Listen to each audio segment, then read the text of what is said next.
Hello, everyone. How are we this evening? Doing so well. Excellent. I'm Uh, yes. sorry, I was just gonna say I'm doing as good as I can this night. Powering through the Yes. 1 a.m. stream. Yes. Woo! Incredibly late hours for you. I really appreciate you making it here. So that's awesome. So yeah, I just want to make it clear I'm not drunk, I'm tired, okay? I mean, I'm not sure anyone would mind either way. Okay. And as long as there's no obnoxiousness, I think a little silliness can be good. I'll try. Um, All right, we already have a Chapin. Bleh. See, I'm drinking water too, and I can't even talk. A hopping chat. There we go. We have Legatus, who is first as always, and Rachel, who sometimes has to wander in a little late, but she made the early club tonight. So Rachel, it's really good to see you. Um, Oh, Legatus, hey, it's Remy. Hey, buddy. Legatus, you got my message via Eraserhead, I hope. Um, Yes, you did. Better get my drinks now then. Um, and we have Star Hiker. Welcome. Uh, doesn't always make it. Always glad to see you when you can. Hanayama-san is here as he announces each time. I'm waiting for the day that you have to announce when you're leaving, Hanayama-san. I am not here, or I am gone. What will the phrasing be? Ben, welcome. Good to see you. I think this is the second time I have seen you online today. So, uh, and Russian Remy, welcome. I assume that you are here for tattoo, but we are delighted to have you, and hopefully we can run this smoothly enough that you will decide to return in the future. Hmm. Jacob, awesome to see you. I am so looking forward to. I know it's like really early in the month, but I am already like really looking forward to the X Files episode that I'm doing with you next month. I'm really hoping it lives up to my memory.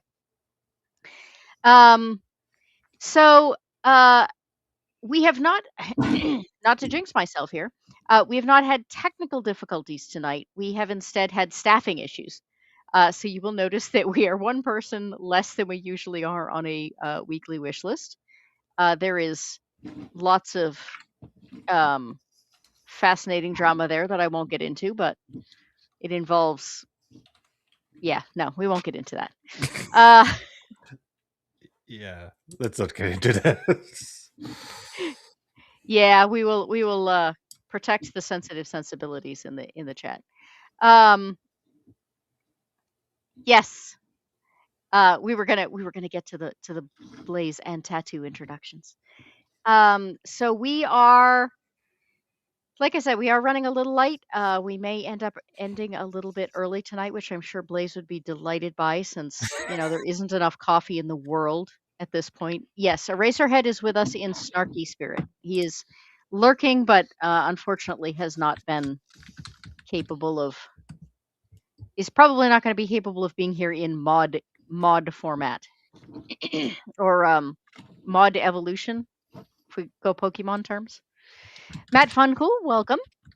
Very glad to see you. You're becoming quite a regular. That's wonderful. Couple of quick announcements ahead of time. In case anyone did not see my earlier post, we are 15 away from the 750 celebration stream. I have decided my celebratory streams are all going to be advert games because I find the entire concept incredibly amusing.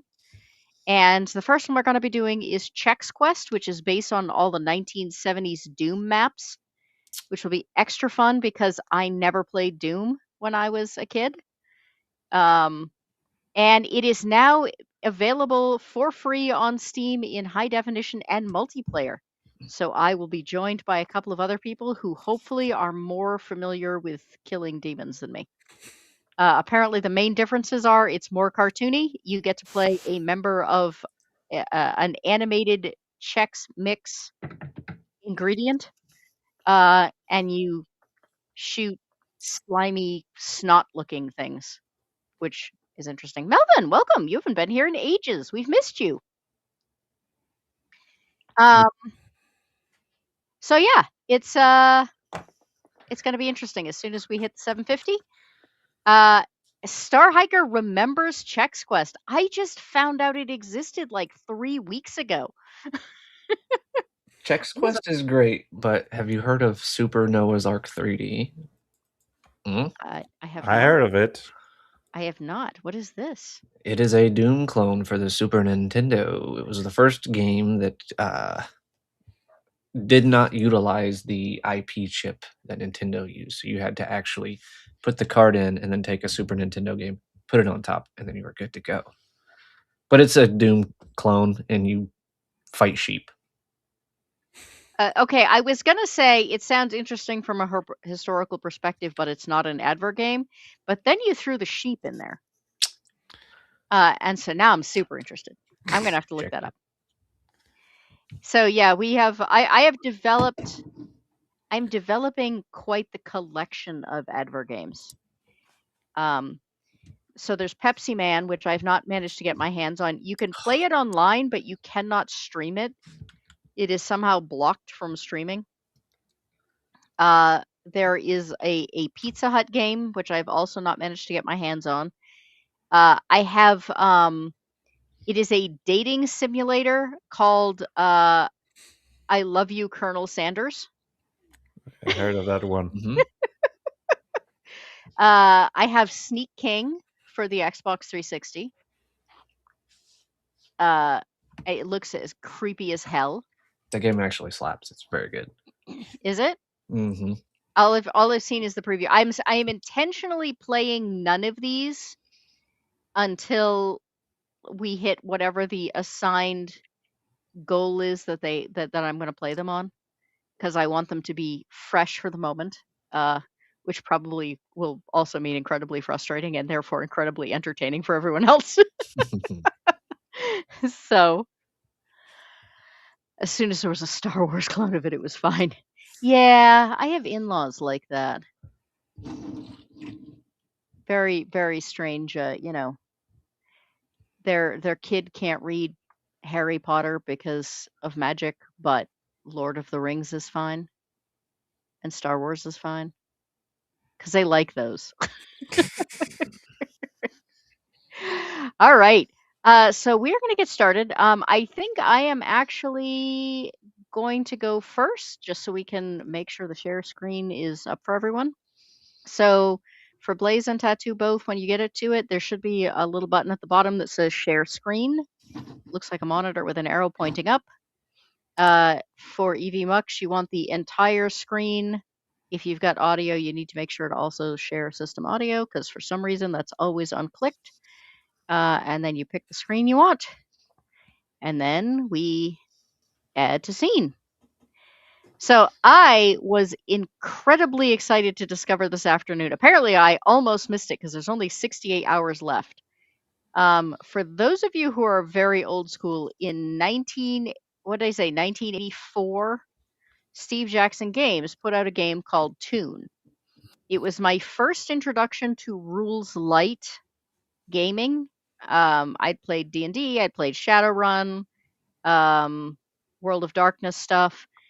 This was my first introduction to just funny, rules light, really quick, see how silly you can be kind of gaming.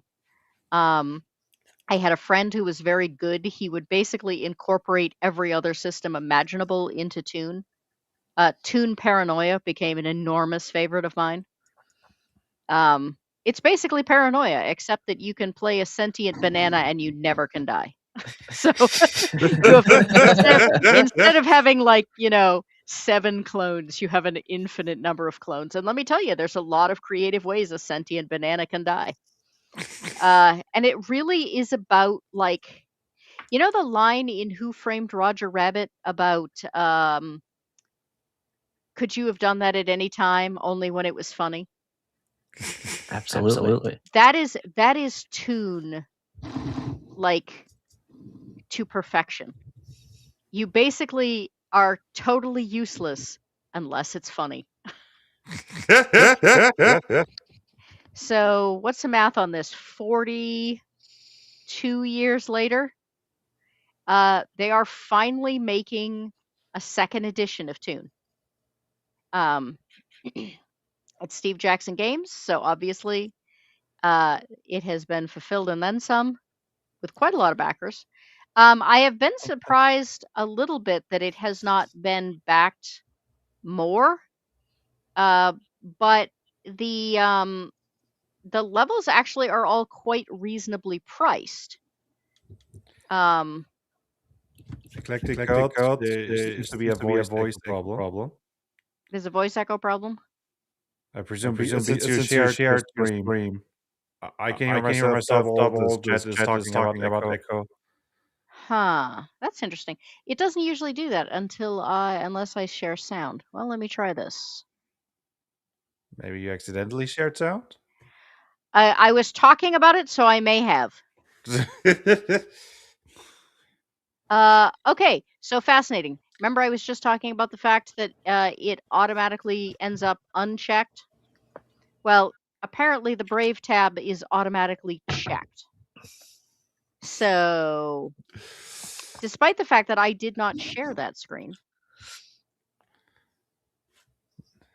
Okay, test. I don't hear myself anymore. Excellent. Yeah, better. Yeah. Apparently, like I said, I didn't even share that screen, but apparently it decided to give me audio anyway. Where we need Eraserhead here to complain about EV Mux. That is his other role as moderator, is to complain about about the audio capabilities of EV Mux. So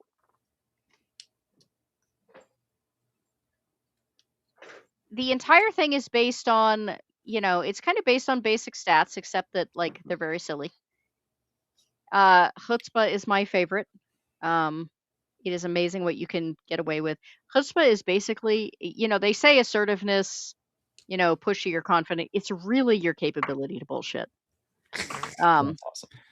And I Bugs excel. Bunny stat, basically. Yes, exactly. I excel at bullshit, so it's always my favorite stat. Can you make it a bit bigger so we can also read it? It's just so tiny in the corner. Thank you. Smart. Sorry, I wanted to make sure there wasn't going to be an echo before I blew it back up again.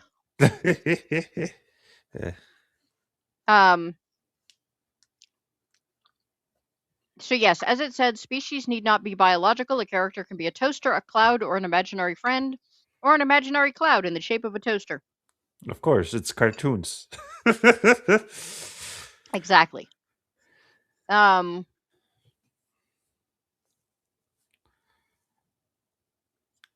have to say there are a lot more explanations in this than one might actually find in the actual Toon book, I think.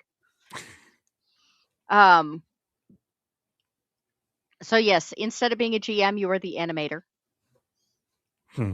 However, you're basically animating a background of Toon characters that have their own motivations.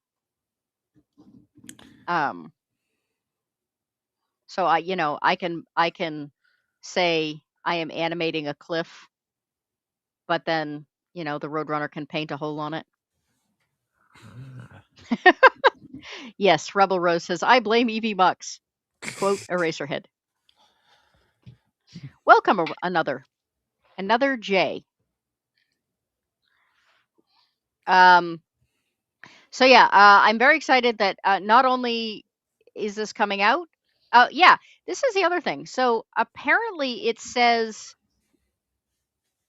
one of the main things they're doing is making the game run faster, which is, I mean, I want the book just to know how they do that, because Toon was one of the fastest running games ever created in the 80s. So I'm really excited to see how they're going to make, less stats. So If you try something cartoony, do you even roll for it, or do you just do it? Yeah. So you do have your zip and your strength and your chutzpah, and I've forgotten what the other one is. Smarts. So what you have to do is basically explain what it is you're going to try and do. I'm going to paint a um, I'm going to paint a railroad track leading up to this wall. If you succeed, then the coyote smacks himself into the wall because he believes it's actually a tunnel. If you succeed super, super well, you can run into the tunnel, but he can't. If you fail, you faceplant. Or he doesn't think that it's actually a, depending on what the animator says. I'm going to be dropping so many anvils on so many things when this comes out. You're gonna what? I'm So gonna many be anvils? so many anvils on so many things when this comes out. Of course. And pianos. Don't forget the pianos. Definitely can't. And then with the teeth, and they play some fleur de lis or something once fleur de lis once they get out from the center of it. Once they announce it's been like mailed out, I'm just gonna like binge watch Who Framed Roger Rabbit over and over and over again. It does sound like a fun time, like great for one shots and such. Yeah, it's wonderful, and it's a fabulous convention game, especially for people who've never gamed before. Because it is so fast to learn, it is so easy to learn, and you basically can pick it up anywhere and stop it anywhere. So if you've got, a game that ended really early and you've only got an hour to kill before your next session, you can just play an hour of Toon. I feel like you should only be able to play it on Saturday mornings, though. No, we have Adult Swim now, so they're cartoons all the time. That's true. Go to So, people. as somebody who hold lives this. in Europe, that means I wouldn't be able to play with US Americans because it's not Saturday morning at the same time everywhere. Well, the reruns always came on Sunday morning. Does the game come with an Acme catalog? That would be amazing. Here, hold this. Leave them with cartoon bombs. Anvils, Benny Hill, oversized hammers, and Groucho Marx disguises. You can have all that and more. You can have rabbits dressed up as girl rabbits that fall in love with hunters. So they have a PDF, they have a soft cover, and they have a hardcover. I don't believe that the original edition ever had a hardcover, or obviously a PDF because 1984. I have never seen it except in the brilliant red paperback. It used to be a red paperback with yellow lettering. I was saying before we came on that it's fascinating. They did this massive color change. I mean, they've changed the color, they've changed the front, they've changed everything. And yet, as I was scrolling through, like only half paying attention, my brain immediately like slammed on the brakes and was like, "Was that Toon?" I Because mean, it says it in very big letters on the top, so that's hard to miss. I didn't actually read it though. It's just that the font and the layout are so similar. And you have to understand, I haven't had a chance to even play this game in like 5 or 10 years. It's just it was that much fun and made that much of an impact. So yeah, I was super excited. And rumor has it that my friendly local gaming store has actually gone in on the retail version. Oh, nice. I think there were enough people that went to them and said, like, we will guarantee you a sale on X number of books that they went in on the retail. So there still should be a couple left over. So I'm hoping. Nice. So there will be add-ons. You can get, extra copies, and then they have the the tooniest of the Steve Jackson games that you'll be able to add on, though you could, just get those anyway. They have dice, which I'm not sure Steve Jackson normally has. The prices, at least in the US for shipping, aren't terrible. I was thinking for some reason that this was not shipping until quite late, but according to this, they're expecting the end of the year. I guess it's probably not too hard if you've got definitive printing all lined up and most of the book's already written. You just have to edit what's already there. Mm-hmm. Right. But yeah, so I'm really excited. I don't know if I'll actually have the money to pick up a copy when this comes out, but if nothing else, I know I've got friends that are getting copies, so hopefully we will be tuning again.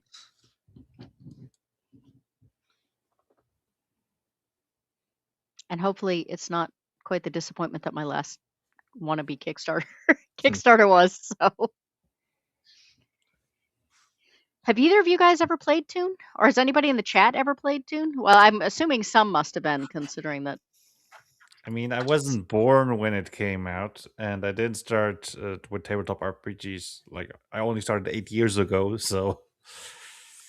I mean, sorry, no. Eraserhead also was not born when this game came out, nor was he actually born when the movie that his namesake is based on came out. Sometimes people just get into classic stuff. Mm-hmm, mm-hmm. I will actually. Sorry. I can't say that I've actually heard of this until you told me about it recently. Really? Mm-hmm. Oh, you're missing out. Oh, I'm gonna be picking it up. Don't get it twisted. Yeah, I mean, part of it is based on your GM. I mean, you've got to have a GM that's really good with that kind of, on the fly animator. On the fly, really silly background. I mean, there's no prepping for Toon because there's always the joke about players are going to do what players do. That is to the times 100 in Toon. And to a certain extent, you also have to have really good players, because if you get players that are really rigid and can't think silly, you're if playing you the have wrong game, quite frankly. Yeah. Well, I mean, but sometimes you gotta kind of break yourself out of the mold and get used to. I mean, well, that's not true. I've run Invaders a few times in the last couple of years, which is also a very light, silly game that I also highly recommend. And is a grand total of like $7. But if I run the same game for a really long period of time, and then I change to another game, it takes me a little bit to break out of habits, especially if it's a totally different genre. We have an ongoing joke about, the fact that I run about 3 different systems right now. And if one of them, at the moment, two of them are on hiatus. But if one of them misses a month for a reason, then the joke when I come back is that I'm always going like, does this game have perception? I don't remember if this game has perception, because the other two have perception. One of them doesn't. I don't remember which one it is. Yeah, that struggle is real. I'm running 5 or 6 different games, systems, titles. Yeah, right I was doing 5 at one point, plus the occasional one shot, but then everybody got busy, so two of them went on hiatus. But yeah. But this is, like I said, this is wonderful. This is one of those games that, you can show up in the open gaming room at any convention, and if a game got canceled or, everything was full, real easy to just be silly. I love that. Those are the types of games I'm actively pursuing nowadays. Can't think silly. The only way to role play is as a kender. I mean, there's other ways to be silly other than Kender. What is Kender? It's a Dragonlance thing. Oh, They worked very well in the story, but then people started playing them in D&D, and it can be kind of annoying. Your tattoo, your pup is being admired from the chat. You hear that, Larry? Yes, I am adorable, and I know it. There's my cat too. Oh, kobolds ate my baby. Yes, another See, great. that's the biggest level of goofy, silly games that I play or run right now. Other than, well, take that back. I did just recently run a game of Pigeons 11, which is another polyhedral game, and it's just as freaking goofy as you play as pigeons and do crime. I think Okay, the that sounds only amazing. I think the only Rules Light Silly game of this type that I've played is Rogue Octopus Escape, where you play as a bunch of octopuses that have to escape some sort of facility, be it an aquarium, a laboratory, a restaurant, and it also has more exotic themes like in space and eldritch horror and such things. It's a very fun little game. Of course, with 8 sats, and you roll a d8. Nice. Invader Z is like a little pocket-sized game that you can, again, pull out at conventions. And you are the incompetent minions of the last remaining. Let's see, how does this go? So the races are called the Jerks, or the Jerkians. The last remaining Jerkian is the King Jerk. And he, rather than reproducing, has decided to clone himself repeatedly, but make inferior clones so that nobody ever challenges him. Oh, I mean, And then that's just wise. Then he uses these inferior, incompetent minions, basically, to try and invade other worlds. And so the idea is that you are an incompetent minion attempting to invade Earth, either for his entertainment or, the actual invasion of Earth, depending on whatever the mission happens to be. Missions can be everything from like he's really bored, so he sends you down to write Jerkian curse words in a cornfield because he finds it entertaining. To crop circles are just jerky and curse words. That's the idea, yes. Nice. To you have to interact weirdly. Well, I guess not weirdly. The two I specifically remember, two examples I always remember off the top of my head, are both farm related. The other one is like you have to interrupt the human food supply. And so you have to rid them of something, this strange substance you don't recognize called beef, and they drop you into the middle of a cow field. But you don't know what a human looks like. You don't actually know what beef looks like. So all of a sudden you're just surrounded by like giant monstrous warrior animals.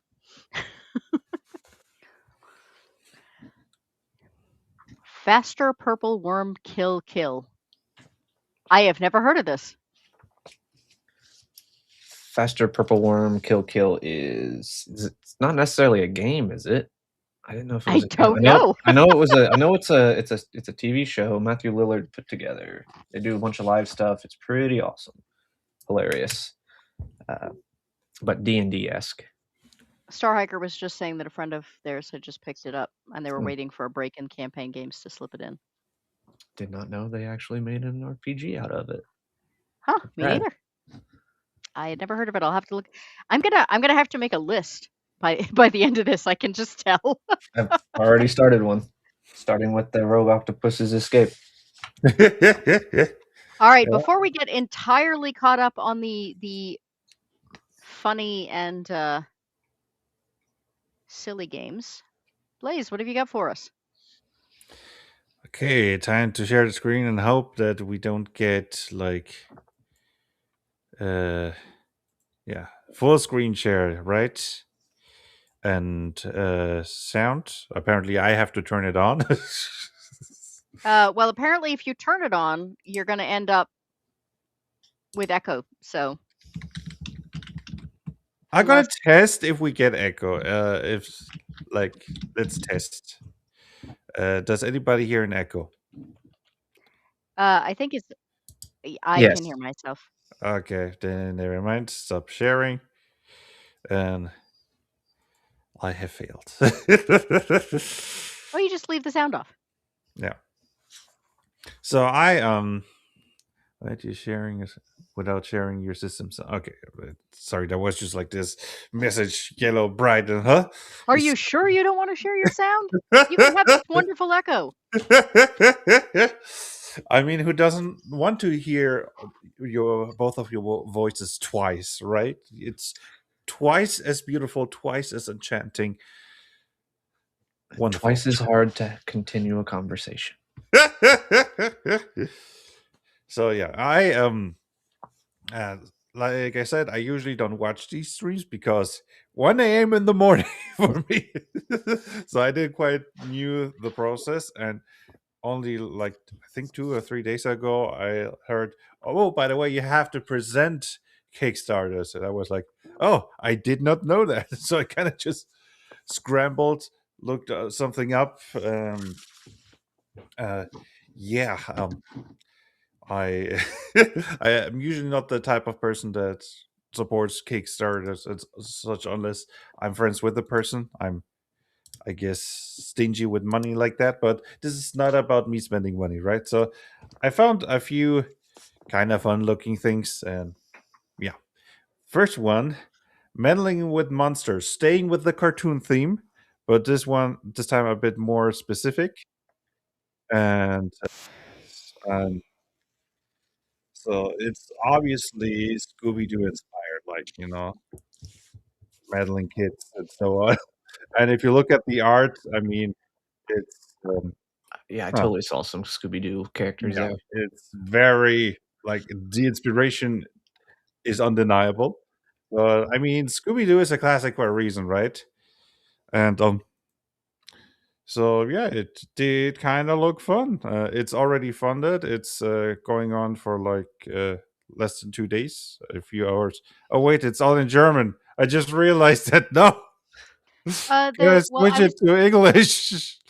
I was actually just going to ask because uh, the video was English right up until the very end. So I was going to ask yeah, the where it video was out is of. English, but all the words here, like Unterstützer, Stunden verbleibend, Hanayama-san, you need to translate for us. But I mean, I guess it's rather obvious, right? Unterstütze is supporter. This is how many hours are remaining. So there's still time. It's just a PDF. There's no books, which I think, it's smart to know your lane and not try to overpromise. Me myself, as somebody who's just offering a digital product, knows how it is. If you say it, people have asked, you want to offer a physical book for Asian Echo World Champions, and I'm like, oh my god, the logistics. So, I respect people that are like, we're keeping the PDF. Well, what I Yeah. do want to know is the PDF in English or German? Uh, you know, everything I'm sharing is pretty much in English, but the thing is, it defaults to my language, the website. So that's why, like, text. As you can see here, the description of the command itself, it's all in English, right? It's just all the automatically words, like the numbers. Oops, go back. Huh? Where did I jump to? I don't know. Wait. What did I do? Okay. No, it's still there. Wait. Here. There we go. As you can see, I do not have very much experience with Kickstarter. Just improvising on the go. That's right. You Um, should have seen the first time I ever went from Kickstarter to backer kit. They're like almost the same setup, but just enough different that I couldn't find anything. but yeah, I mean, all the relevant information is in English, right? So it does seem to be very D&D adjacent. So, with strength, intelligence, wisdom, dexterity, constitution, charisma. Okay, survival instead of wisdom, which at least they changed. Wait, no, there is wisdom. Oh, wait. Eh? Oh, there's 1, 2, 3, 4, 5, 6. 1, 2, 3, 4, 5, 6, 7. Oh yeah, so one extra stat. But and advantage, disadvantage, saving throws, and so on. So I would, my first reaction if I would have designed a game specifically for such a premise, I guess I wouldn't have leaned so much into a classic D20 system. But I mean, I haven't played it. Maybe it was the right call. So yeah. So that's the first one. I have to say, when you scroll down, those books look very classic, old school D&D. Yeah, I think those are like additional add-ons that you could get, or other things that they purpose. Like these are less. These are definitely not Scooby Doo style. That's. I kind of like I mean, I obviously have no great love for Wizards of the Coast, but I do love the classic stuff, and I find it interesting that they've managed to get a book that is. I mean, the core books looks very Scooby Doo esque, and then the other manages to do it astonishingly good job of combining Scooby Doo and classic D&D, which is Yeah, not you're a right. Like combination, the which is art not an style. artistic combination I ever would have thought of. It basically leans into, of course, it's a cartoon, so it's muted the horror aspects, but it just leans into the actual horror, how they would probably look like if they were real, right? And yeah, and of course, like some just look like straight up from the cartoon, right? Like this one. Ah, I didn't even like fully scroll down. I have to admit, I should have probably done that. But hey, made by humans, no AI. I like that. I Okay, maybe we shouldn't go into the discussion here.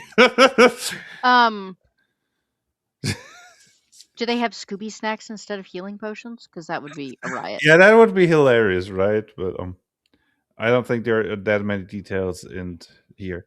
But yeah, like it sounds like a fun idea. The art looks cool, and yeah, that's why I thought, why not? Let's share this one. So, do we discuss it a bit, or should I jump to the next one? What do we think, chat? Scooby Doo role playing game or Scooby Doo adjacent role playing game? Oh, I seen that it said it was an OSR game, D20 or OSR like D20 system. So should be which is fairly interesting simple because to. I always find it funny when they're like OSR D20, and I'm like, those are exactly opposite things. Yeah, I thought so. Like, wasn't the D20 invented later after the era that the OSR wants to revive? Yeah, this has been a big pet peeve with me lately about the fact that everything is kind of slapping OSR on just because it's a popular term. Yep. Um, I Mr. mean, Hunter, this is a very classic aesthetic dating back to second edition and before firmly TSR look. Yeah, that's kind of what I was trying to get at, was that I may not like Wizards of the Coast very much, but I did love the aesthetics from TSR a lot. like art wise, it's definitely leaning into that old school direction, right? Oh But yeah. mechanics wise, it seems to go into a bit more modern direction. Well, and to be fair, Shadow Dark is considered OSR, but is still a D20 system. I mean, also to be fair, nobody seems to agree what OSR even means. Like Which is weird because defining it, or even what words it actually is. there's Like, actually there was this very long discussion on Twitter the other day about what an indie game was, and there were a huge number of definitions, and nobody could quite decide. Professor DM actually jumped into the conversation to say that he thought any company that was not publicly owned counted as an indie game, which would mean that like Pathfinder and Call of Cthulhu were indie games. I Um, highly Mhm. disagree with calling the Pathfinder general indie. the general consensus was that that was not agreed with, but it was still cool to have Professor DM jumping into a conversation with Mm. people that have like 100 100 subs. Um, but OSR actually does have a fairly strict definition. Um, and one of the things that always throws me is that like Dungeon Crawl Classics, for instance, likes to advertise themselves as being the start of the OSR movement. But I was there because I'm old. And Dungeon Crawl Classics is based on the third edition of D&D, the first edition that Wizards of the Coast put out. And OSR, like, literally used to get discussed on the internet as a protest against third edition. It was people that wanted to like stick with the TSR way of doing things. So Dungeon Crawl Classics is actually as anti-OSR as you could get because they went in exactly the opposite direction that the OSR movement started. But like Shadow Dark takes a lot of the attributes of OSR. So OSR is, let's see if I can remember all of them off the top of my head. Rules light, usually more sword and sorcery than high fantasy because there didn't used to be a huge amount of magic or magical creatures in D&D. Usually based on something like D&D or fantasy games. Because like there were other old school games, but old school games is not necessarily a old school Renaissance. They're not necessarily the same thing. Um, Points given basically for player creativity. So what happens if I put a bag of holding in another bag of holding? How do I make Molotov cocktails out of the potions I have lying around? Um, so those types of things. And the very high chance of fatality, especially if you put a bag of holding in a bag of holding. That's So basically, there used to be a good definition. Then other people moved into the space claiming that word and twisting the definition, and now everybody says it's unclear, even though it used to be very clear. Mhm. Well, I think what it is like people will have like a couple of the traits of OSR. Um, and so, they're like OSR adjacent. And then that just kind of slides into being OSR. So like if you have a trait of an OSR game, now you're OSR. But it really does, it's like with indie. It really muddies the waters.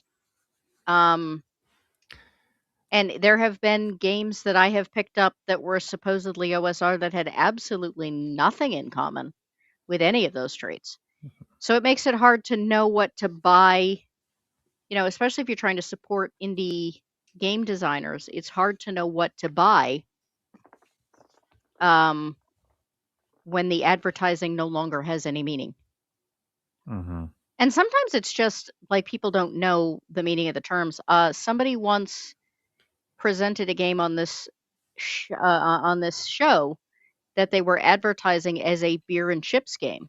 And so when I wrote out the description, I said, rules light. And they said, oh, no, it's not a rules light game. And I said, but you said it's beer and chips. And they're like, yeah, we just play it over beer and chips. And I was like, that's not what beer and chips means. And they were like, oh, that actually means something? I just thought it meant like you can play it in a casual atmosphere. I thought we were chilling and watching Netflix. What are you talking about? yeah. We're gonna have snacks while we play. Um, but a beer and chips game is like an ultra rules light game normally.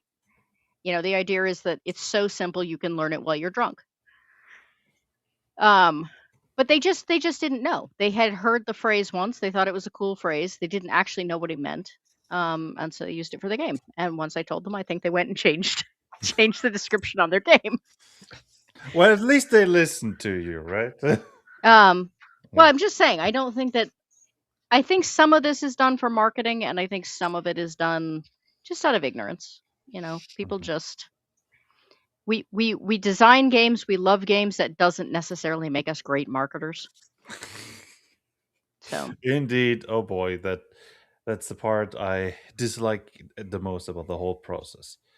Uh, yeah, I mean that tends to be what happens. Is that people who can write can't automatically market, they can't automatically advertise, they can't automatically do art. I saw mhm. a thing the other day. They said, if a book has an AI cover, the book is probably AI. And I was like, the book was written by the author who knows how to write. The cover was done by the publisher who probably doesn't know how to draw. That is a fair point. Yeah. Hmm.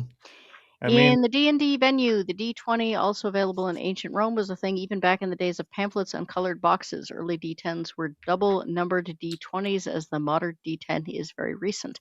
Wow, I actually had forgotten that you could get D10s that were just double numbered D20s. I did know that, but I would not have remembered if you hadn't said it. I actually just read an article the other day about a Roman D20 that was just found, and it was on almost in mint condition. It still has runes and everything on it. It's pretty wild. Oh yeah, and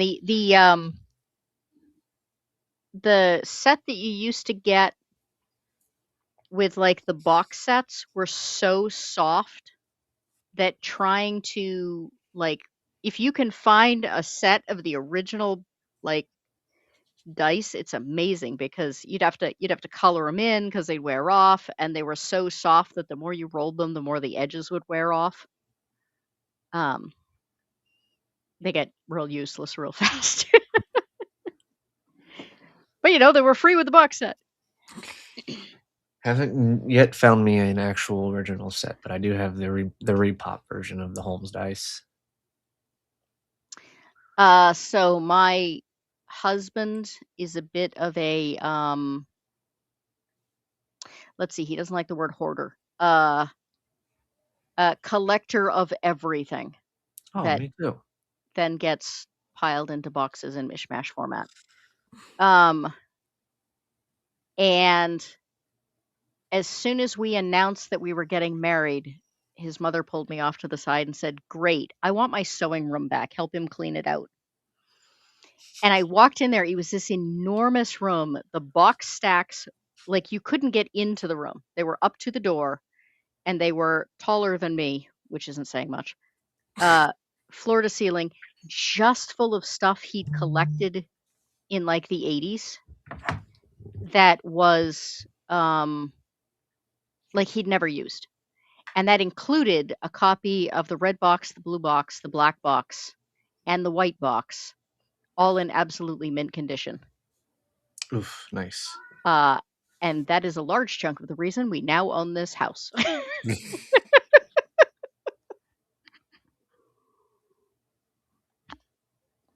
Hoarders are collectors that have leveled up. He would be so delighted by that description. He would be delighted. I do have a I hoarder sub archetype. Maybe he leveled into that. I personally like the thing that uh, if your collection cannot be like put in a way that people can admire it, then it's hoarding. Like That you have to be able to know where everything is and actually look at it. And that's why I've got my rocks lined out for everyone to see, even though they're very hard to clean. They get dusty very quickly. There Yeah. you go. What's the point of having a collection of? That is a Got very attentive more puppy. right over here if you're curious. It's a bit dark, but but yeah. Back to tabletop RPGs. This is not a mineral show. I mean, honestly, I think that gamers tend to be collectors of something. I mean, yes, there tend to be like games involved, but then we also tend to collect like other things. The In funny my thing is, I'm not even much of a collector. It kind of started when I was a small child, and my sister gifted me her rock collection of pretty rocks.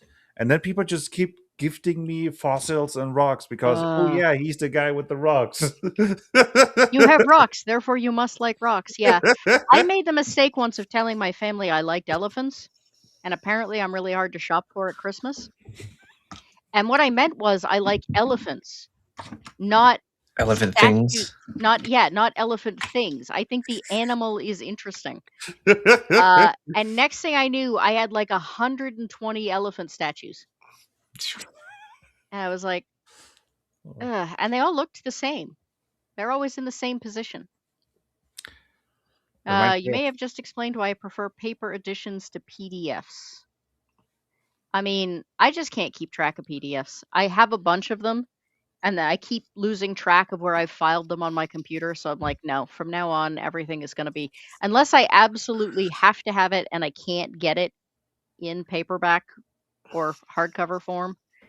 I want stuff I can put on a shelf and actually see what the heck I actually have.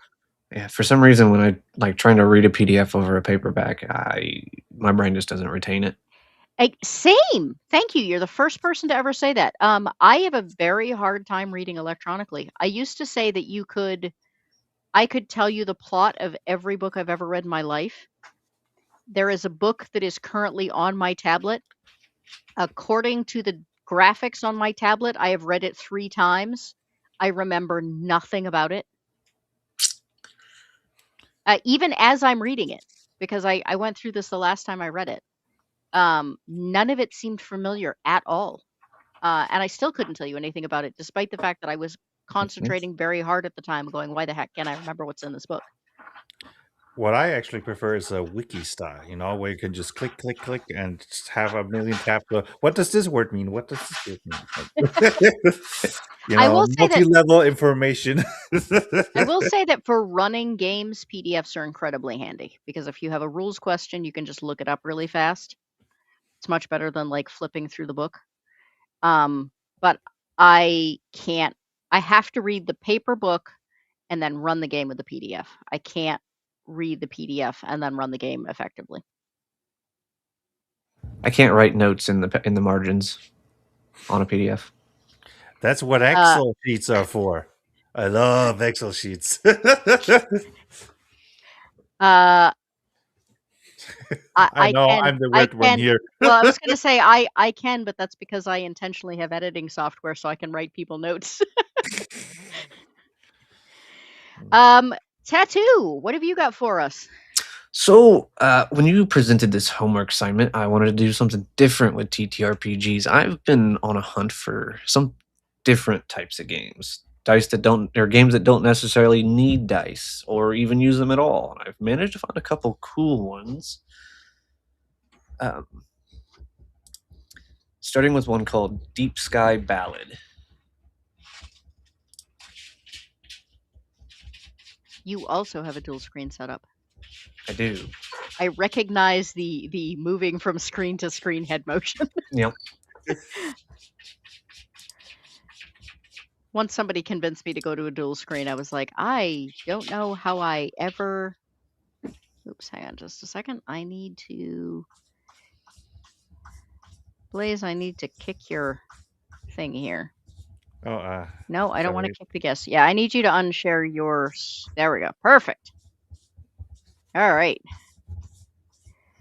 How are we on the echo front? I don't hear myself. So. I don't hear myself either, but I turned off all the audio, so. Woohoo! nice. Deep Sky Ballad is sort of a space cowboy game. Think Firefly, Cowboy Bebop, that type of universe. Mm-hmm. The very, very, very cool thing about this game is it uses blackjack for all of your dice rolling. That's classic for Wild West games, right? Using cards instead of dice. Right? It fits the narrative there. It's like if I'm a cowboy and I'm in space and I'm sitting out at a tavern or a space bar, play some cards. If you guys hear that noise in the background, that's my cat taking a shit. Yeah, I was gonna say someone has a cat going. Yep. So apparently this game has already been released once, but in a different language. want to say it's French, and they are just now bringing it over to our market. Oh, interesting. I thought I saw Italian written in there, but Might have been Italian. well, the reason I'm interested is that I recently ran Knight for the first time, which is a French game, and I was absolutely blown away by how good it was. So I'm now incredibly interested in French role playing games. So I did manage to get the quick start for this game, so I'm going to be running it fairly soon, or trying it out, at least some sort of combat for it, just to find out. Pledge levels aren't bad. This is definitely one I'm going to pick up just because it's so different. Can somebody do the math for me? I need to know what that is in real numbers. The math of what? I love that. That is that, was that AI or is that? I'm sure it is. Well, I mean, it's always possible they stuck somebody in a costume and took a picture. Could be.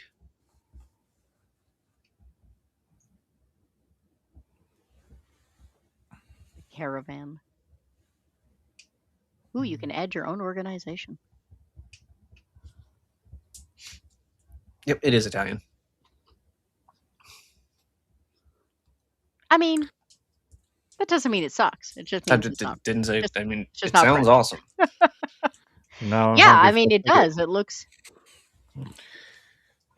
It's what's interesting to me is that you tend to think of Old West style games as being a strictly American thing, because the Old West is so quintessentially American.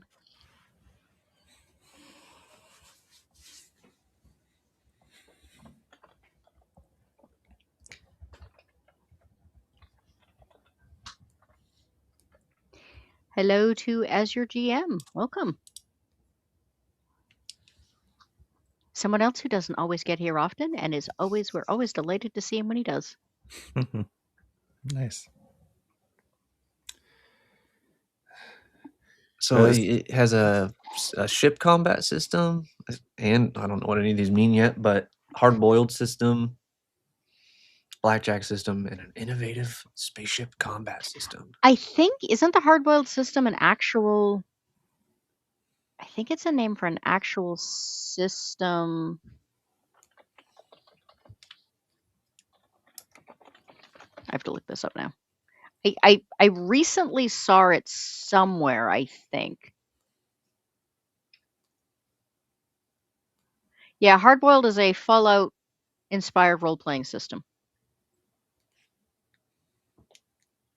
Fallout is in like the 2D20 system? I don't know. It says Hardboiled is a post-apocalyptic role-playing game inspired by the Fallout series. Turn-based combat. It sounds like it's a video game.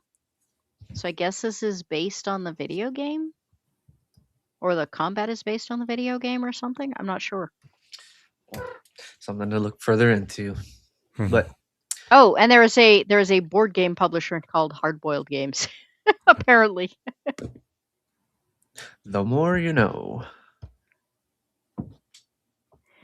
Hardboiled refers to multiple games with a turn-based RPG making moral choices.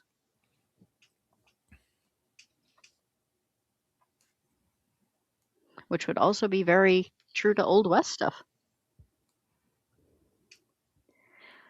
Yes, Matt, we are looking at all of the Kickstarters we can't afford. Well, at least some of us can't afford.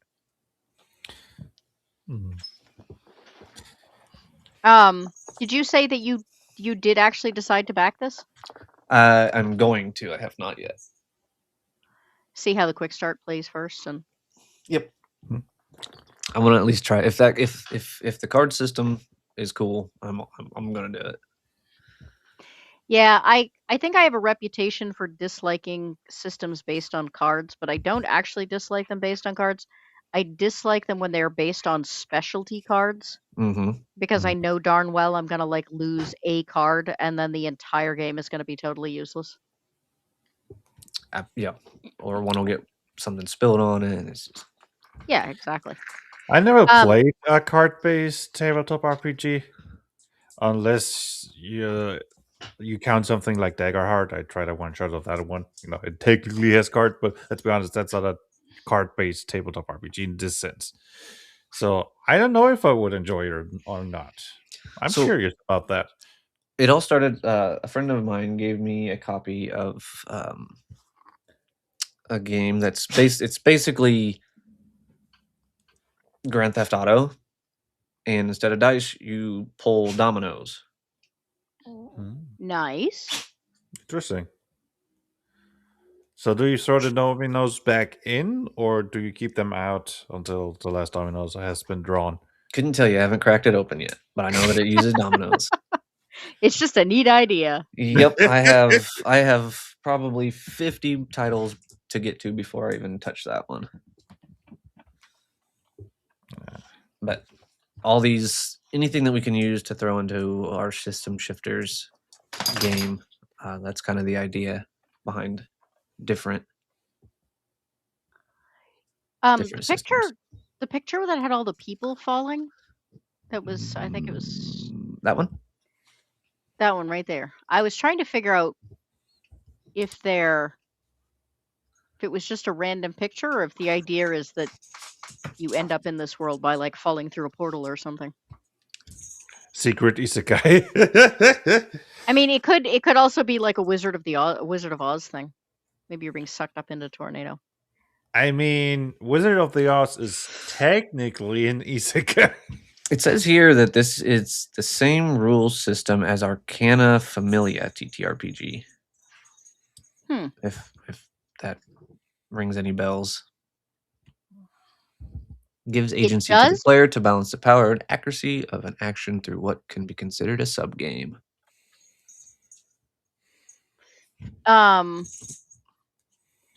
Yeah, I've heard the name, but it is not something I've ever played before.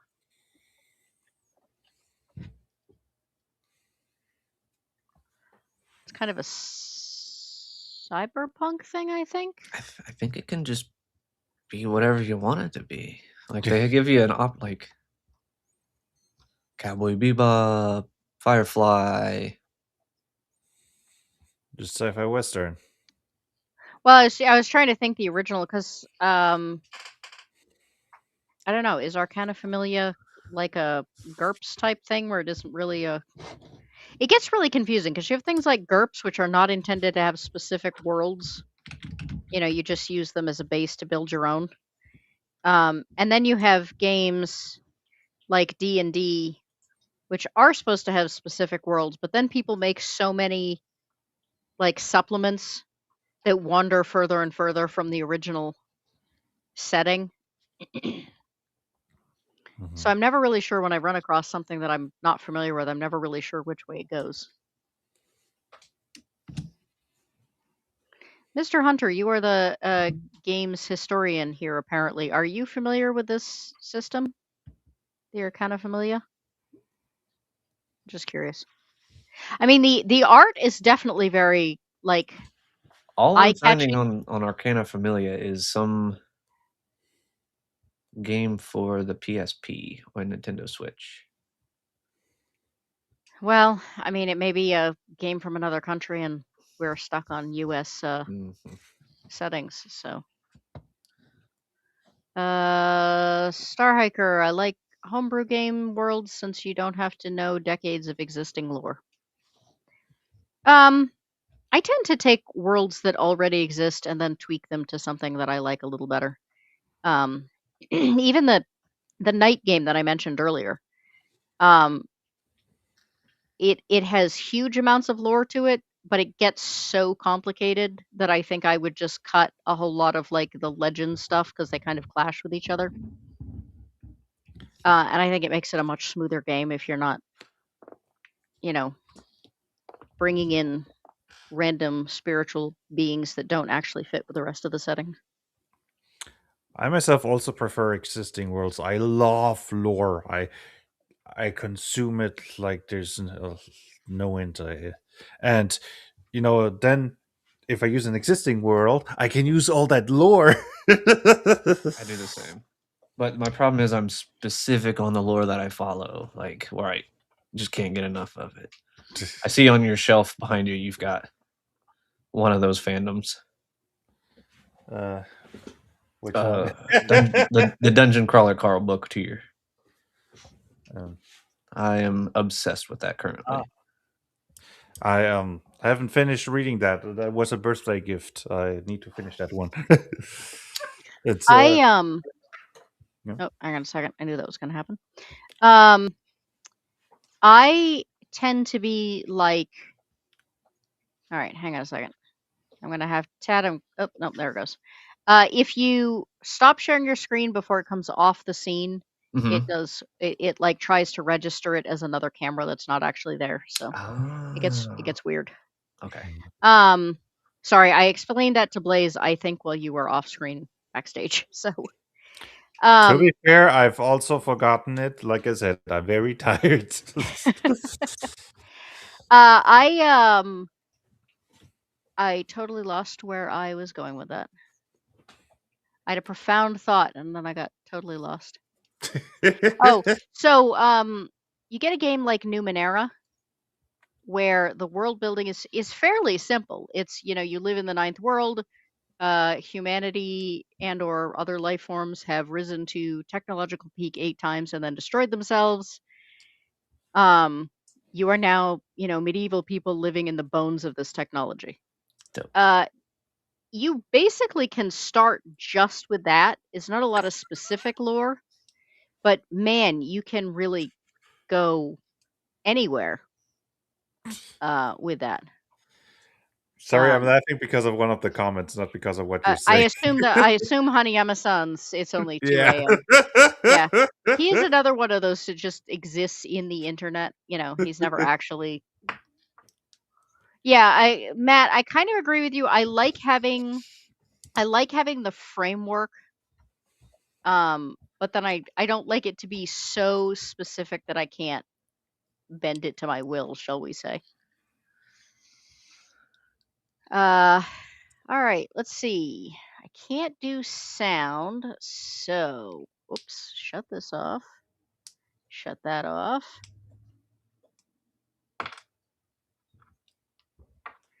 All right.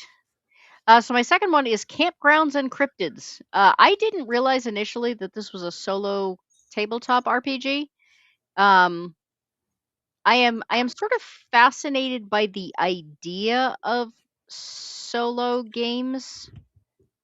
But I started role playing mainly because I was like a lonely kid and I wanted to be around other people. So the idea of intentionally instead like choosing to play role playing games alone is a little bit confusing to me. I always kind of think, well, I would just like play a video game. But this one, like there are some that are coming out that I find really kind of fascinating, and I don't know if I would play them, but this is where my collector thing comes in. I kind of want to collect them just to read them. I am also entertained that this campaign decided to request a 666 goal. I assume that was on purpose. I hope so. It is. I'm sorry, say again? I said I hope so. It has absolutely like blown by that. 42 hours to go, so a couple of days. It's apparently it's like zines. It's not like one giant book that's going to require huge printing costs. It's just a series of little one-shot zine adventures. And so the other thing I find interesting is it seems like everything these days, well, I shouldn't say everything.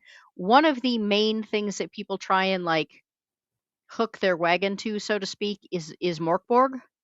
It has a very distinctive art style. It has a lot of kind of name recognition. But you get things again, like we were talking earlier. You get things that hook their name to Morkborg, but then they don't have that distinctive art style or anything in common, really. So I thought this was really clever. They heavily inspired this by Dark Fort, which inspired Morkborg. So you still get the Morkborg name in there, but you have a really good reason for not, having any of the things that make Morkborg Morkborg. Um, I also thought it was interesting that you can pick them up and play them with no prior reading. There was a big discussion in a video I watched recently. Once again, not to pick on Dungeon Crawl Classics, but the video happened to be on Dungeon Crawl Classics. They were talking about the fact that people buy Dungeon Crawl Classics adventures to read them, but then they never run them. And the belief was that it was because the layouts were too similar to like old D&D, like it was really heavy blocks of text and it doesn't break up well. And we have no attention span these days, so everything has to be broken up and, nice and neatly categorized. Mhm. And people in the comments were saying like, look, if you're buying these books to read, obviously they can't be that hard to read. And to say that,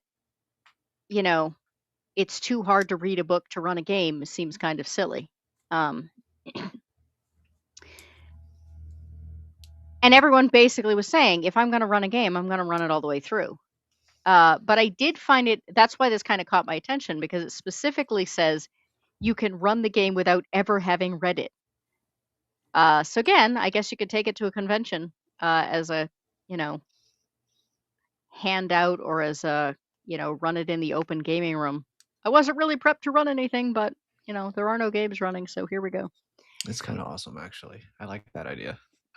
I do too. I think it has its place. I prefer to read stuff ahead of time, but, you know, you do sometimes get caught up in situations of like, like I'll show up for my weekend game ready to run, and then half the players aren't there, so nobody wants to run the regular game. They just want to do a quick. Yeah, I agree to read and run are very different things, but to argue that the book is too hard to read and that's why people don't run it seems odd. Hello, Witch Queen, welcome. I also like the fact the thing I always wonder about solo games is whether or not they have any replayability. Because they tend to either be journaling things, in which case, you've already filled up the journal, or you kind of know. It's a little bit like choose your own adventure. Technically, you can go back and read it again, but you already know what some of the choices will lead to, so that affects your decisions. It makes me wonder if this is going to be something like they'll be continuously making them. It says that they run about what, 20, 30 minutes each session. Once you get through a book, go on to the next one. Is there going to be more like continuously being produced? I mean, I would guess that that's the hope. But I love the fact that they specify that they have high replay value, because that I almost never see that in solo game marketing. And it always kind of leaves me wondering, well, am I going to buy this and play it once and not be able to play it again?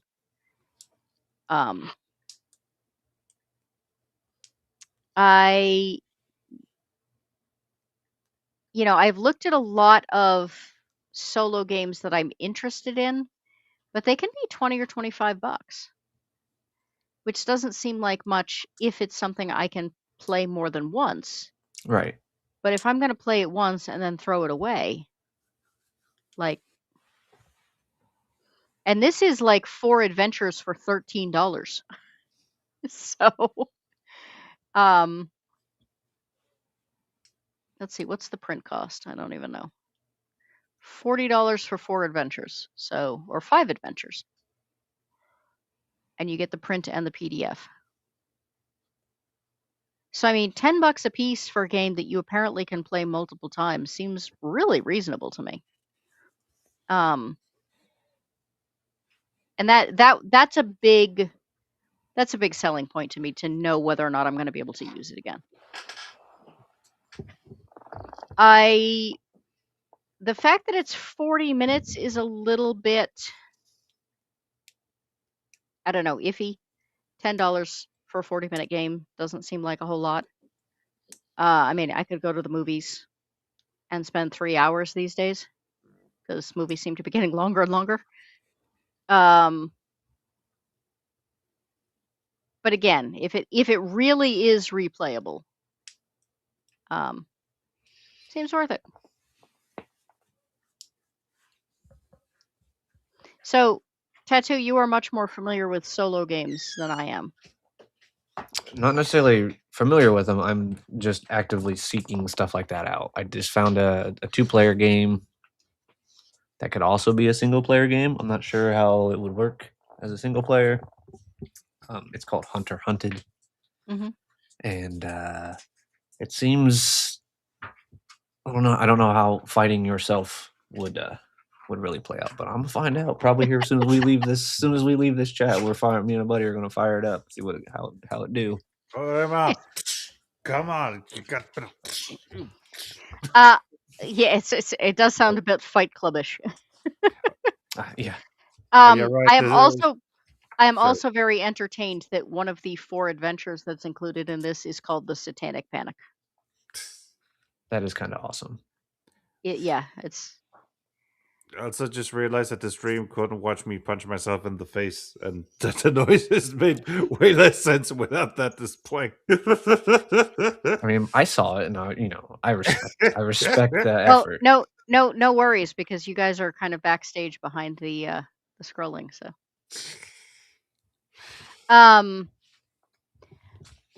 Yeah, and I feel the need to, make the ongoing joke that, even though we all know the Satanic Panic didn't really happen because Twitter told us so. So they're an independent publisher. They are based in Kentucky. Also the owners of Bloat Games, and they have published over 40 tabletop RPGs. So, it's one of the other things I tend to look for when I'm looking at backing things like this is I get very nervous about companies that haven't fulfilled on time or don't have a lot of experience. I mean, if they don't have a lot of experience and it's not too much money, I just make the automatic assumption that they're probably going to run way over on the time that they thought they were going to make it out. But there have been so many cases of, people who just kind of got overwhelmed and never delivered, or who just took the money and ran and never delivered. So, having that kind of more solid backing, I think makes people feel a lot better about. Of course, I don't know how you do a Kickstarter for the first time if you don't if people are looking for that kind of experience, but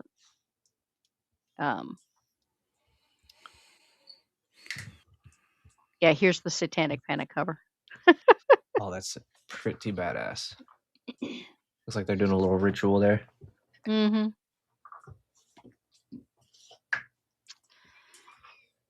So there is my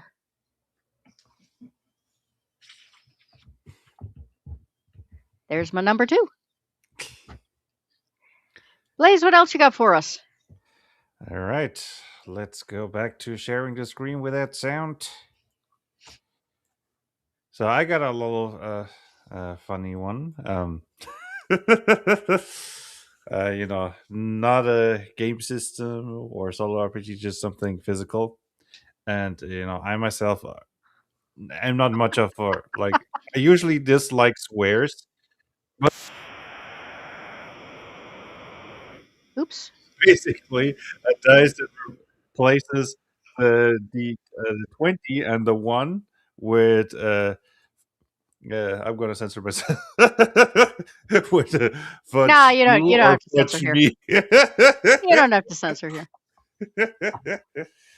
Yeah, like I said, I don't like saying swear words, even though I do still find this funny. It's a self-imposed censoring. YouTube has nothing to do with that. Oh, that's fair. That's fair. Yeah, and I mean, there's much to say to this other than I thought it was funny, and 3 days left. I actually have to say that the dice themselves. Can you replay the video? Wait, can I? Why did the video disappear? Oh, there. I mean, the dice are kind of nice anyway. Getting that kind of liquidy glitter dice look tends to make for very expensive dice normally. Anyway, Yeah, they look pretty, definitely. And I do like transparent dice. They're probably my favorite type of dice. If they have something neat in there, yeah, plus I'm the I'm a joke. Hmm? I'm a bit of a dice goblin, and I'm always looking for things that aren't what I already have. And I definitely do not have anything like these. So, I actually have a set of fuck you, fuck me dice. Really? I do. are they Yep. glittery? They are not. They are not liquid core. No. See, Yeah, I don't have fuck you dice, and I don't have liquid core dice. So, they do seem to be a bit expensive. I mean, probably fair. Liquid core. I don't think that's easy to craft, right? So the price is probably fair. But also depends if they're because there are a lot of people that are hand making dice nowadays, and so mhm. it's literally they have to, fill the um, fill the molds. They have to do the whole core work. They have to polish them. You can look on Instagram. People polishing dice by hand so that they can get all the sides perfectly even is like a thing on Instagram. I just had my inner dice goblin awake. I proud myself of just having 14 dice, which is a reasonable number. And but suddenly there was this voice in my head. So you should get this dice. They're pretty. Oh no, I'm slipping. You have 14 dice, I am Sets. impressed like at that number. like Dice sets. two sets of 7. Is that the Yes. Oh, yeah, I guess I've got 15 because Can you so grab one? these are all my dice basically. I have a bag with all of them, and Oh, these are you from gotta someone that I got for birthday. That they're hang on. I gotta shrink your thing down Oh so that yeah, we can. right. I keep forgetting that the people cannot see me. So okay, so basically these are all the dice I own. Like this bag is full of dice, and I got these fancy ones for my Are birthday. those dragon dice? Uh, yes. So basically with dragon eyes in there, which always Nice. up, so I cannot really. Those are sweet. Yeah, was a birthday gift, but I'm very impressed at your 14 dice, especially when I do this. This this monstrosity here is packed to the brim, full, literally overflowing. overflowing with dice. And that's not even. Those are the dice I just don't use. But yeah, I gotta be careful. Like I said, like I've never heard this voice in my head. Stay strong, place. I'm sitting here saying like, well, but how do you play things like uh World of Darkness and Night and things that require handfuls of dice? I mean, like 14. Good question.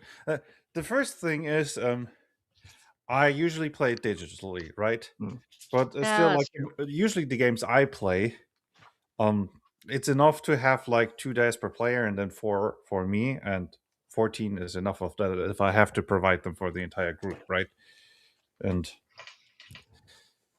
I would love to play more games in person, right? Like, come on, move to Germany, Salzburg-Rosenberg. It's a beautiful city. You have But to understand that when I was running Night in the boss fight, I had to roll 18 d6s in 80. one shot. So So you cannot just re-roll them. it would take forever. I mean, And if with 14, like I can just do half of them and roll them twice. are And So those all d6s? no, these like 14 sets of 7 dice each, and 2 extra d6s in there. So that should be I guess I've got a So wait, now I'm confused. You have 14 dice or 14 sets of dice? 14 sets. sets of dice. Okay, that makes so much more sense. I Yeah. thought you were saying you literally had 2 sets of 7, and I was That's what blown I away thought by too. that. Yeah, that's what I thought too. It's less impressive now. 2 sets each. Though to be fair, I think I have just that many. I think I have that many sets that I refer to as the dice of shame for people who forget their dice. So last year for the holidays, my wife and I thought it would be hilarious to get one of those roller crit bags of the 1 pound bag of dice, and we individually wrapped every single one in that bag and gave them to my kid.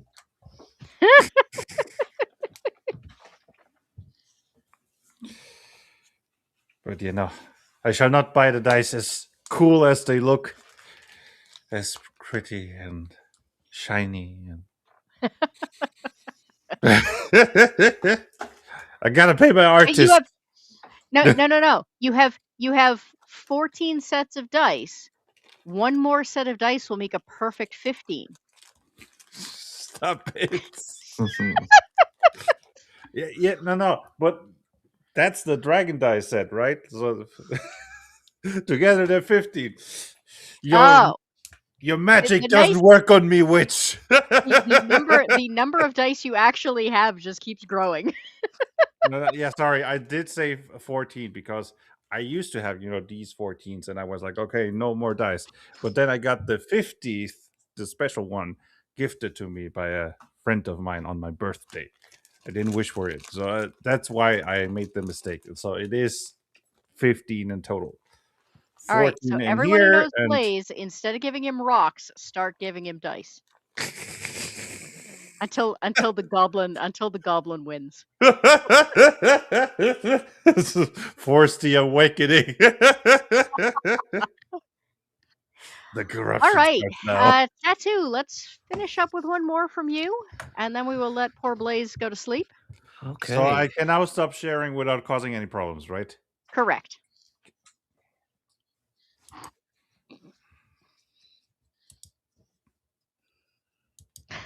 Russian Remy says dice are rocks.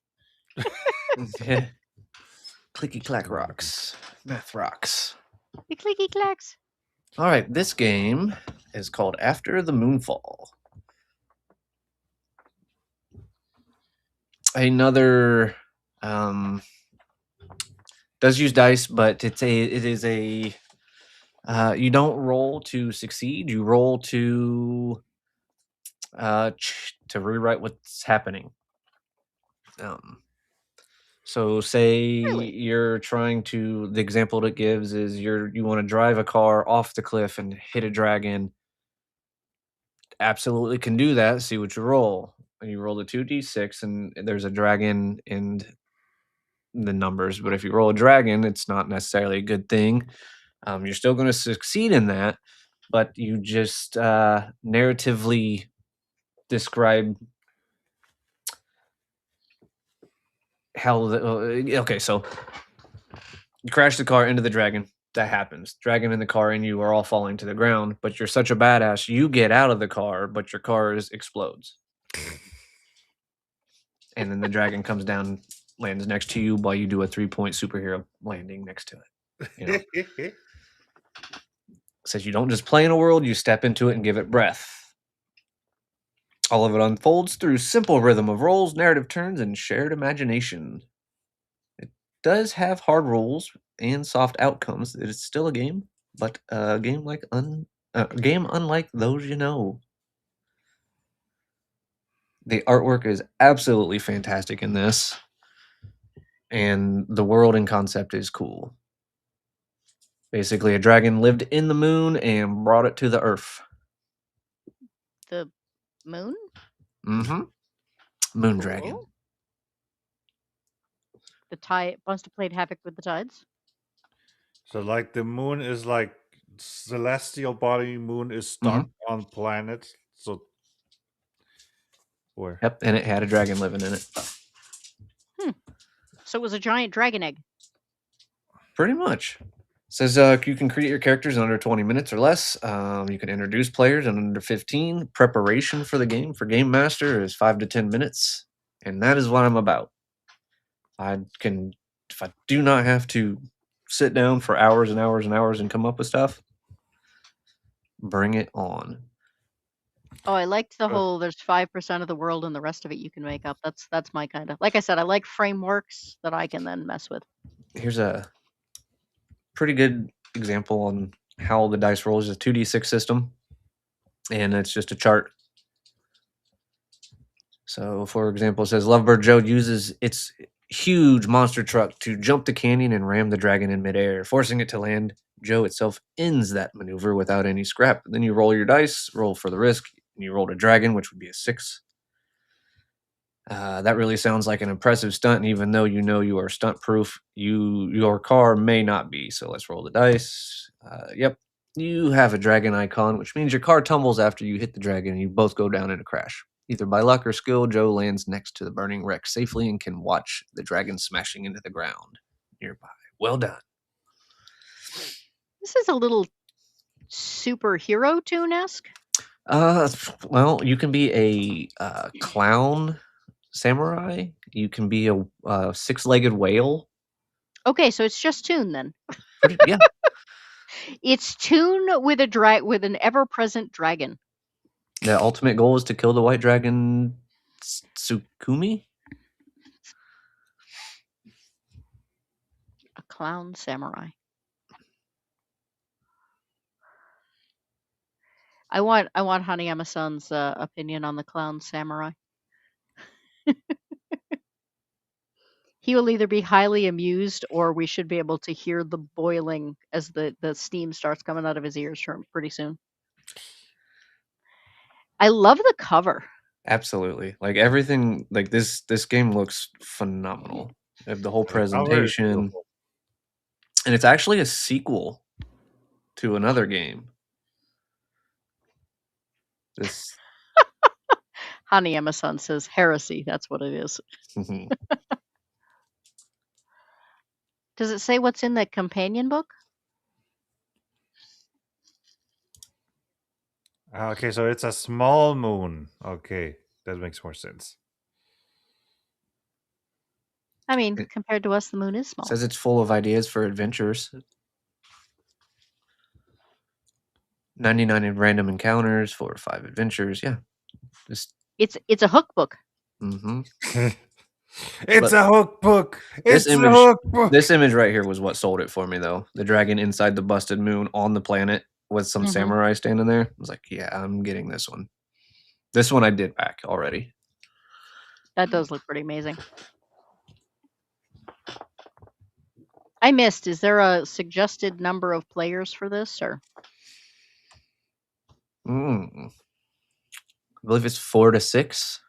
Okay.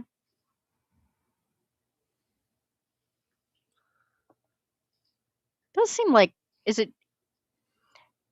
are games more complicated to run now, or are there just less players? It feels like, I can remember when the average players used to be like 6 to 8, and it feels like they're getting smaller. I can remember running games for 14 people. I honestly would prefer to have a smaller group nowadays, just to keep it going.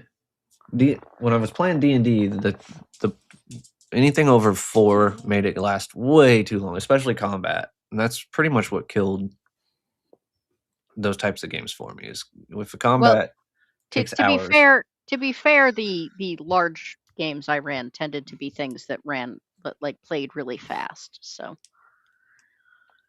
and sometimes they were even kind of group on group type things. So. Not as hard as it sounds. There is a cinematic trailer.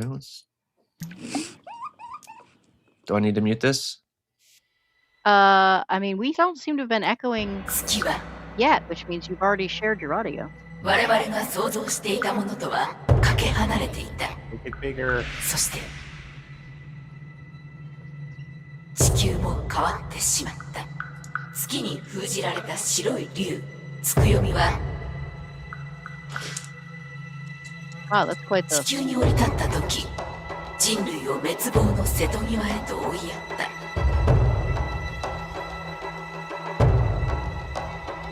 つくよみのしもべである鬼は地球を征服し、彼らの主であるつくよみを捕らえる封印を解こうと試みた。4人のミレニアナイトたちは人類をドラゴンから守るために立ち上がった。カンプグルッペ03はその勇ましき鎧をまとい、白き竜の討伐を遂行するための旅路にいた。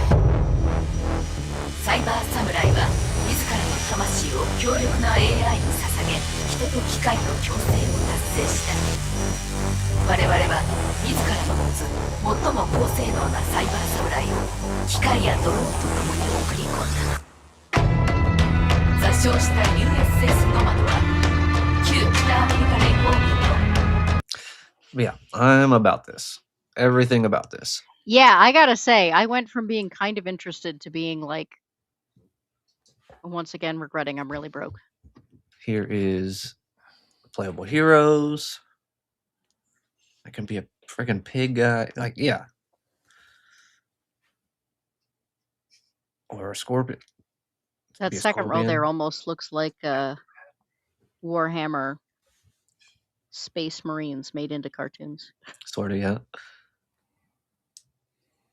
That one kind of looks like Lord Helmet.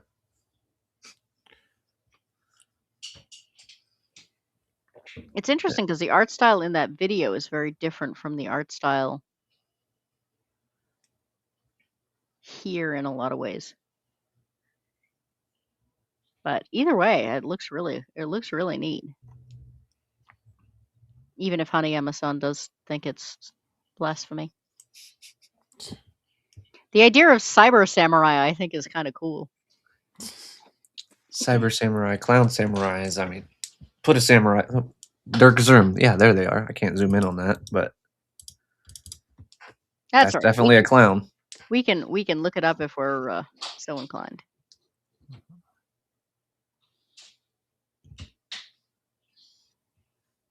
Yeah, I'm gonna have to take a closer look at this one. Like I said, I'm broke, so won't happen. But it Well, I did the physical and the PDF, so I'll be sure to get you the PDF at least. yeah, I was kind of thinking I might see if I could get my hands. I mean, if nothing else, it looks like it would be awesome to do a review on at some point. Absolutely.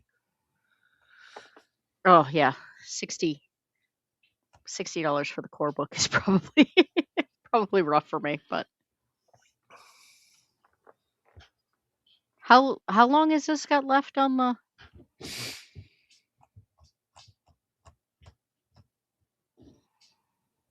It says 2 to 6 players, so that answers. I that wonder for how us. long the Kickstarter or whatever it is has left, or backer kit or whatever this is.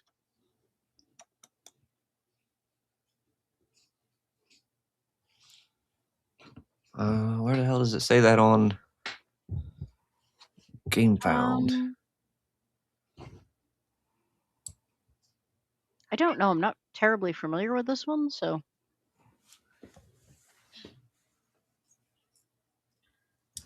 Shouldn't it be somewhere on. Oh, this campaign.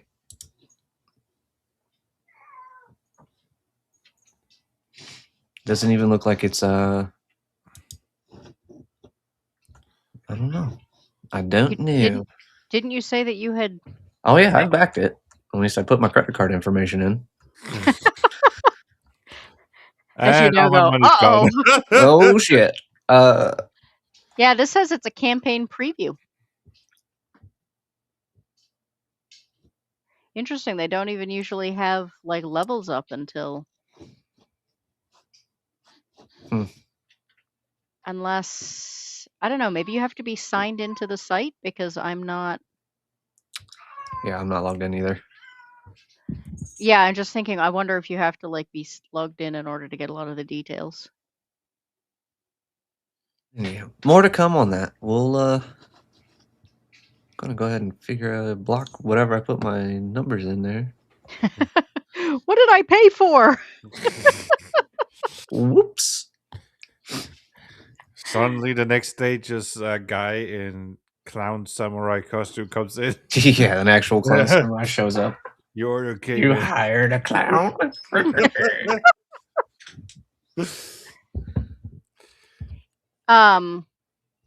There's a note on updates that says we won second prize. I think that's supposed to be prize for best German RPG game. Now I'm also wondering whether or not this is in English.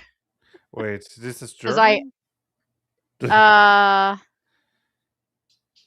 unless the company wanted different. I don't know. Some of this is in English, but then they have screenshots of pages that are definitely not English. I love the fact that it says one day the moon fell. This was widely considered a bad move. The callback to Douglas Adams right there is glorious. Right? I love that. All right, I am also going to look at this later. But I want to make sure everybody has time to plug their stuff. All right. So, Blaze, since it's late, would you like to start? All right. Yeah, I'm the creator of Ishanekon World Shapers, the probably biggest free indie tabletop RPG out there with over 2,500 character options. It is setting independent. It's all about play whatever you want. It's built so you can support mechanically whatever you can imagine, right? Because rules like systems are nice and all, but some of us want that tactical crunch, right? And we want those narrative choices to mean something mechanically. And yes, I've had players playing kaijus, kraken, not just giant things. Tiny robot You had a kobolds squirrel that once. build sky ships. It's incredibly expensive. But there are filters in it. There's a website. Everything there is free. It has an online character sheet, and I very much recommend using the filters when you first start off, because going through all 2,500 options at the start is not what I recommend. There are beginner, cortex, complexity filters. You can filter by character role and all that. I have and I'm expanding the game. It has been fully released for over 2 years now, but I'm adding more stuff. I'm rebalancing, adding functionality to the website, and I'm not planning to stop anytime soon. Awesome. You had a squirrel play once.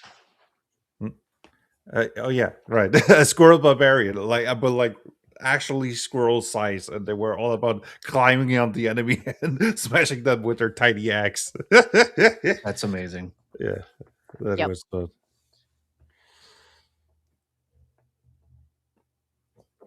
Trying to remember. So I have my favorite character in that game so far is a noble who is kind of grown up, pampered, and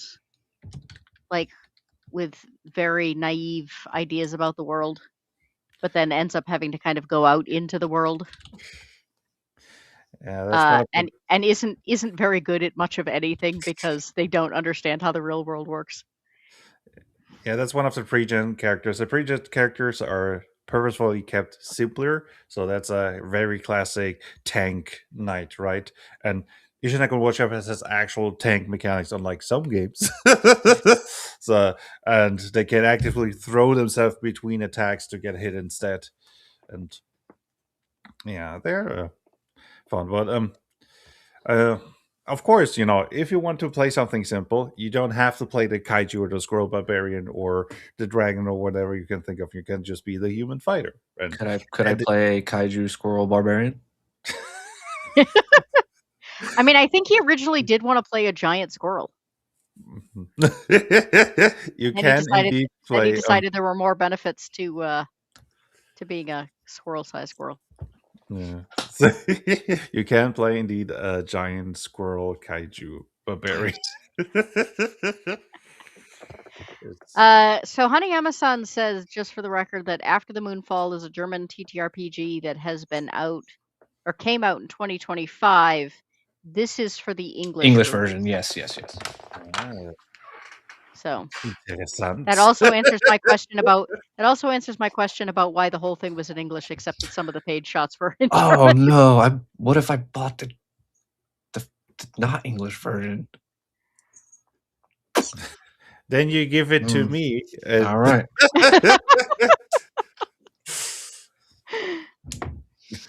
I mean, you could always just learn German. Yeah. Okay. I get told all the time people should just be able to do that easily. Yeah. I'm I mean, being- German I'm is being- one of the harder European languages. I still struggle I'm- with my own language, so. Yeah, I was definitely being facetious. Making jokes about all of the things that people tell me they find very easy that I do not find very easy. So King Raccoon Games does have a Facebook page, so I think I'll probably be able to figure out when and where things are happening from there. Easier than the actual Right. crowdfunding page.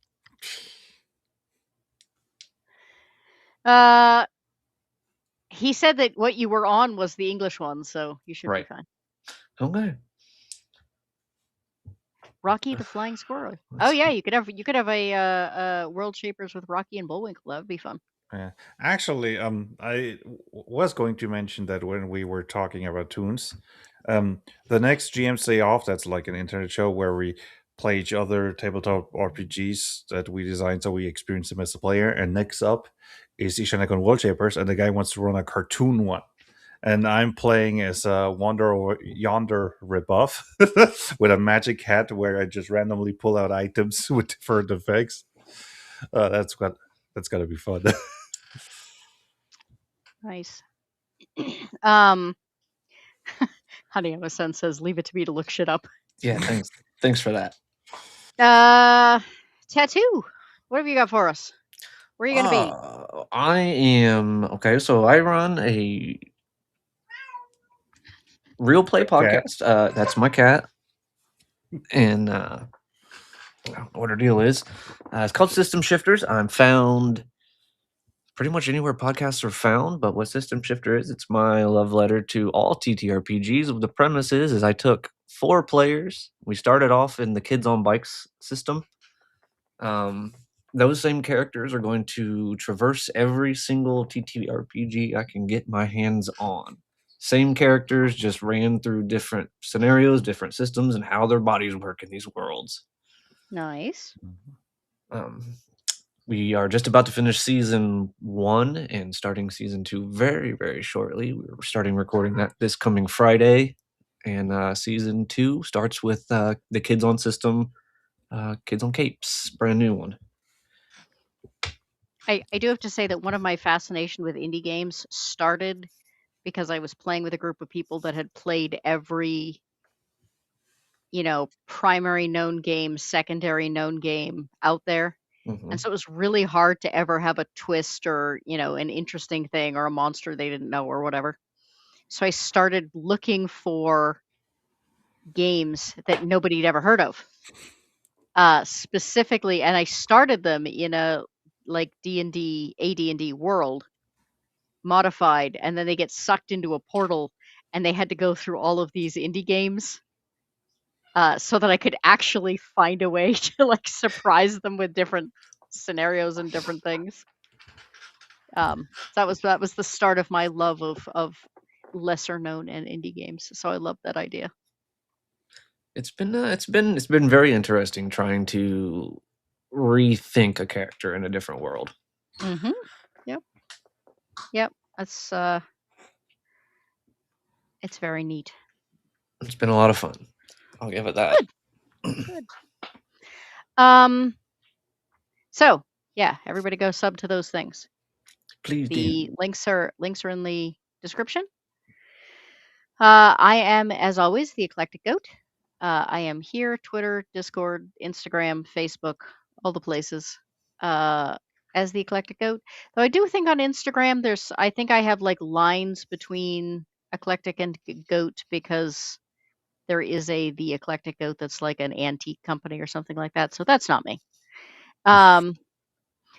But Trademark the name and go after him.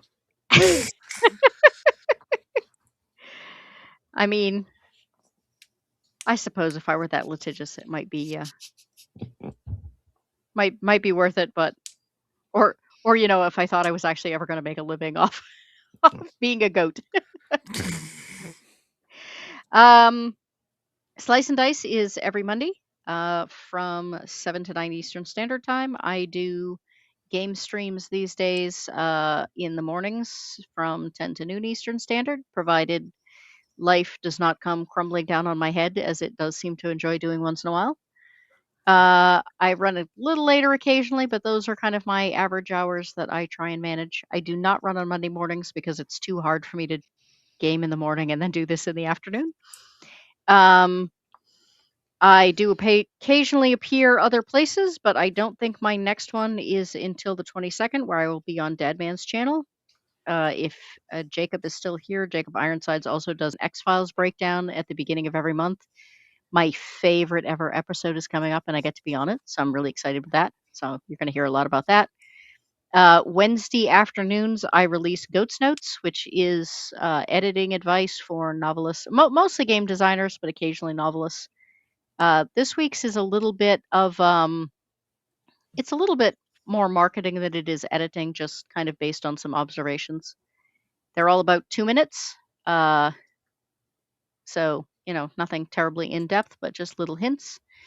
As I mentioned at the beginning of the stream, I am, what did I say, 15 subs away from my 750 stream, and I am 107 hours from hitting my 3,000, which were kind of my goals for this month. So I'm very excited about that.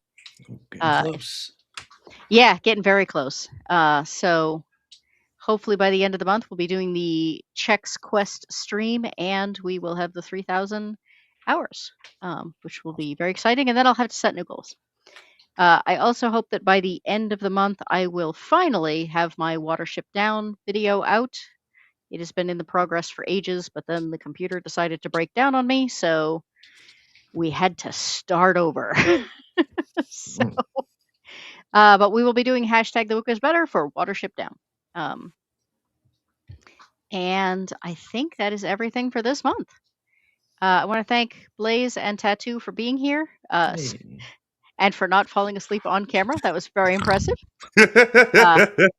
So this little group, we refer to that as doing a Sammy, because there is a guy named Sammy Threepeat who is on a lot of streams, but he overworks himself a lot, and he is notorious for just like in the middle of a stream suddenly like starting and man, he snores. it is like all of a sudden there'll just be a rumble. So it's become kind of a, hey Zax, welcome. We are unfortunately just wrapping up, but it's good to see you. Zax, has Sammy ever fallen asleep on one of your streams? I feel like with your time slot, I feel like he must have. But yes, we jokingly refer to that as doing a Sammy. So thank you for not doing a Sammy. I tried my best. Thank you to everyone in the chat for being here.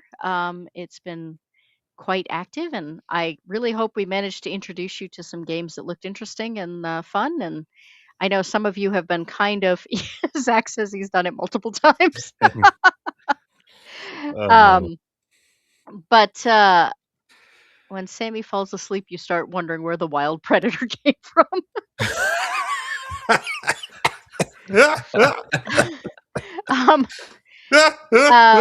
But I know some of you have been kind of considering taking up role-playing, so I hope that some of these may look interesting enough that you may give it a shot. So thank you very much to everyone again. I hope everyone has a wonderful night. Blaze, get some sleep, and happy headbutting. Thanks. It's a fucking good. Eclectic Goat's got videos of India the authors and cinema love, a passion for the weird and the strange. She's snappily dressed and only slightly deranged. Come and meet the eclectic go, lover of classics and whiskey notes, disciple of horror and the written word, happy head hunting, come join the herd.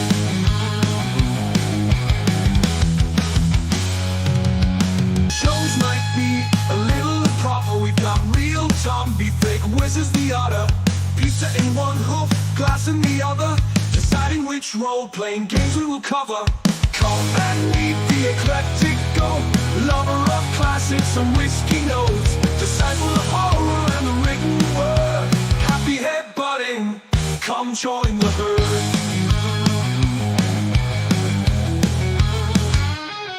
Got a thing for black and white screens, crappy horror with low budget scenes, choose on the history, spits out the law, time for another whiskey pour. Come and meet the eclectic go, lover of classics and whiskey notes, disciple of horror and the written word, happy head butting, come join the herd.